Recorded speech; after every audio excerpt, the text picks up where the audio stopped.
Bonjour chers téléspectateurs de la chaîne CPU PME TV. Le 17 octobre 2023, l'État de Côte d'Ivoire a procédé à la formation du gouvernement piloté par le Premier ministre Robert Begré-Mondé. Nulle part n'apparaissent les petites et moyennes entreprises. Du moins, dans sa dénomination actuelle, le ministère du Commerce et de l'Industrie ne fait plus mention de la promotion des PME. Qu'est-ce à dire? Par ailleurs, lorsque l'on parle des PME en Côte d'Ivoire, une question revient de manière récurrente. Elle est épineuse. C'est celle relative au financement des PME. Peut-être plus de tutelle? Manque de financement? Comment est-ce que nos PME pourraient-elles entrer dans le vaste marché de la ZLECAf? Telle est la question que nous allons aborder ce jour avec notre invité, le docteur Diomandé Moussa Elias Farrakhan, président de la CPU PME Côte d'Ivoire.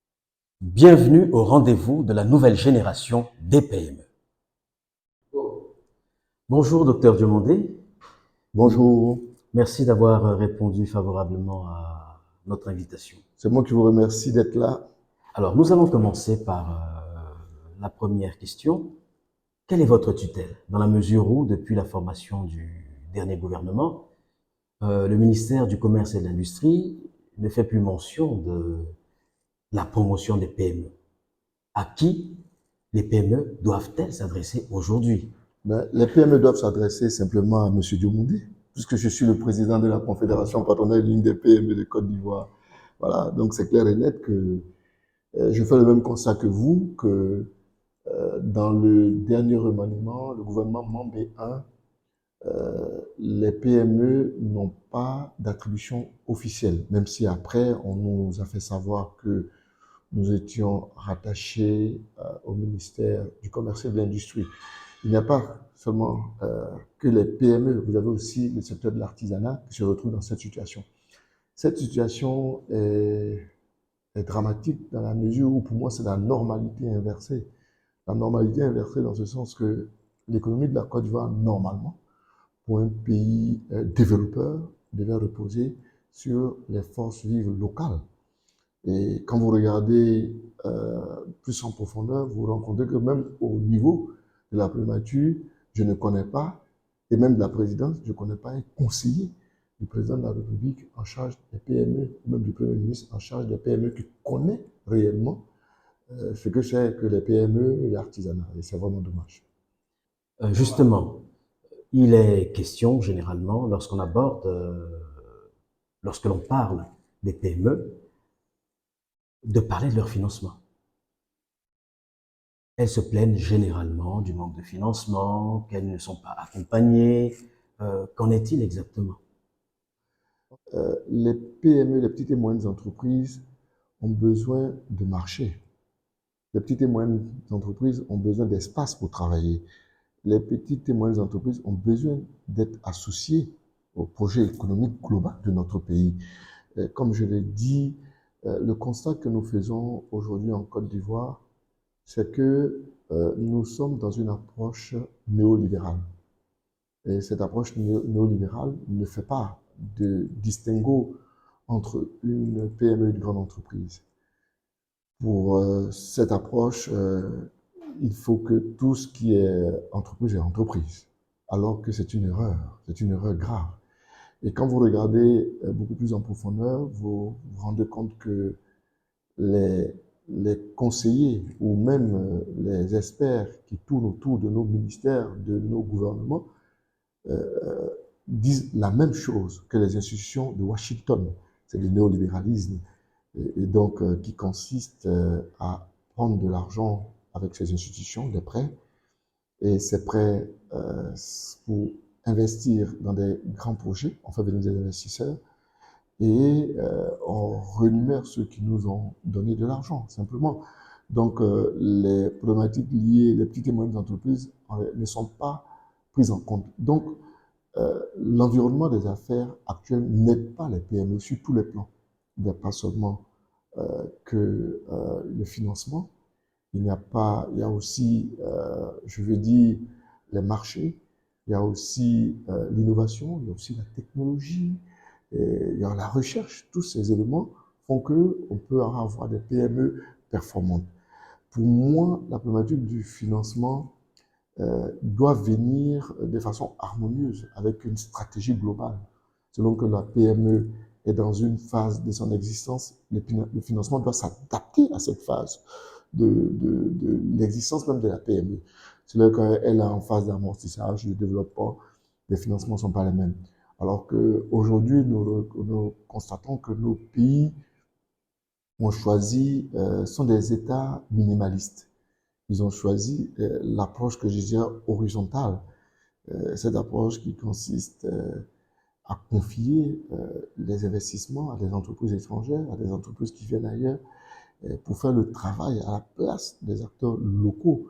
Et cette façon de faire, à mon avis, peut avoir un impact sur la croissance économique, dit que mais on ne développe pas un pays avec la croissance économique. On développe un pays par l'apprentissage, par la connaissance fine. Et cette connaissance fine, des PME l'ont. Donc, pour revenir à la problématique des financements, euh, encore, on est dans l'approche néolibérale. Et cette approche néolibérale met en avant une façon de voir la banque, une façon de financer les choses. Il faut avoir un bilan, il faut faire ceci, il faut faire cela, mais ce n'est pas ça la réalité. La réalité, c'est que les petites et moyennes entreprises dans nos économies jouent un rôle très important. Le transport, la nourriture. Et donc, je dirais que on ne rémunère plus le travail. On ne rémunère plus le travail, on rémunère les futilités, la futilité. Et si on ne rémunère pas ceux qui nous donnent à manger, ceux qui nous nourrissent, ceux qui nous enseignent, ceux qui nous rendent des services, et finalement, on s'étonne qu'il y ait euh, des vols, qu'il y ait de la corruption, qu'il y ait tout cela, parce que c'est la facilité qu'on rémunère simplement.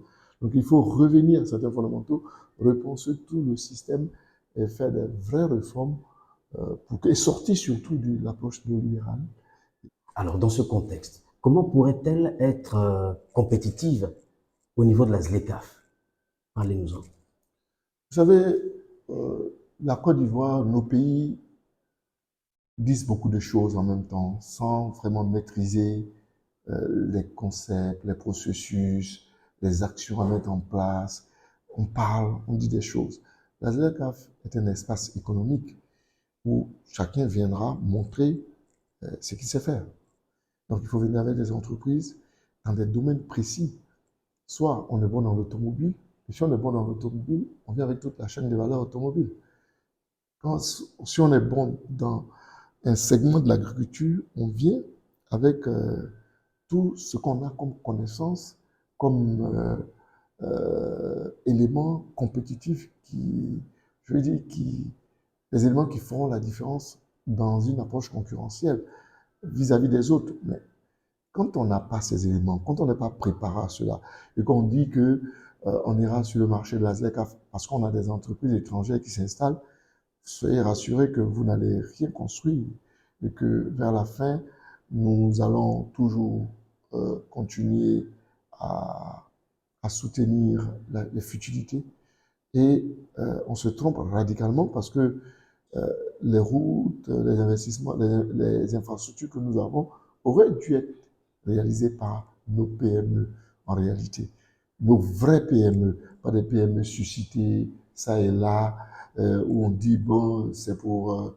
on vous recommande, et quand on vous recommande, vous faites des one-shots, et puis après, on vous soutient, ou même on vous finance. Non, c'est pas de ça qu'il s'agit. Il est temps que nous ayons une vraie stratégie à mettre en place pour les petites et moyennes entreprises. Et cette stratégie peut reposer sur les PME diversifiées, sur les entreprises diversifiées, sur la qualité, sur également des normes, voilà, dans tous les secteurs, dans des filières données. Et on pourra éventuellement noter que nous avons des faiblesses dans tel ou tel domaine et que ces faiblesses peuvent être corrigées et travailler sur des systèmes bancaires qui pourraient financer. Encore une fois, c'est l'héritage que nous avons, le néolibéralisme. Voilà, pour nous, il faut une approche verticale qui met l'accent sur la formation, sur l'apprentissage, la connaissance. Et cette connaissance-là permettra de développer nos pays véritablement. Aujourd'hui, quand vous regardez les pays africains dans l'ensemble, elles sont incessamment de développement. Voilà. D'abord, elles sont endettées. Comment rembourser cette dette? On va tabler sur la fiscalité. Quelle fiscalité? On va tabler sur la douane. Quelle douane? Et les populations, sur l'augmentation des facteurs de production comme l'électricité, comme le gaz, le coût de la vie. Donc, il y a un enrichissement du coût de la vie, alors que notre approche, c'est de développer une économie locale, une économie qui, d'abord, va mettre en place une approche qui va travailler sur tout ce que nous consommons, dans un premier temps, et également sur tout ce que nous exportons.